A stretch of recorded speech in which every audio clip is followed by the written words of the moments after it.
వాడకావు ఎప్పుడో పోయిండు ఆ పత్తి అంతా కింద వాడిపోతుంది అంత కూలలో వచ్చిరాడు నువ్వు ఉన్నారు ఇంటికి మనసు లేకుంటాడు ఎవరు ఏడుతో పత్తి వేస్తారు నిలబడి చూస్తా అంటారు ఏ పని చేపిస్తావో ఏం కాదు ఎప్పుడు పోయిన మనిషి ఏం కాదు పోయిండు మంచి రాత్రి బాగా తాగిడు దున్నపత్రంగా వాడుకున్నాడు వాడకావు ఎవరు కూడా వేస్తలేడు పాడాలే ఓ పత్తి అంతా కాదు పోయి నాశనం అవుతుంది కూలలో వచ్చి ఎంత చెప్ప అనుకుంటా పోడా గుజరాత్ బుర్రలే అలా తోడాల పేర్కొంటారు పత్తి అంతా కింద కాడిపోతుంది ఎందుకు కొడితే పత్తి ఏడబోదు కూలలు కావాలా నేను పిలుతాగు ఎందుకు కొడతాను అట్లా కుక్క అయినాడు నేను పిలుతా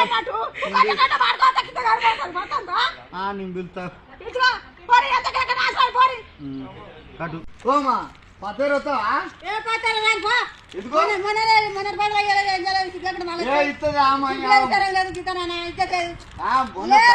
బ్యాంకులో పైసలు రేపు వచ్చే పైసలు ఉన్నాయమ్మా ఇస్తా ఇప్పుడు చేతిలో పెట్టిన పోతారు రేపు ఇస్తాగా కాలం వస్తామా పత్తంతా ఆరిపోతాంది గొర్రెలు అన్ని గొర్రెలు చేతిలో పడతారు నాడు ఏం గొర్రెలు ఆ గొర్రెలతో వెళ్తుంటాను నువ్వు ఆ చేతిలో పడతావు చేతిలో చేస్తాను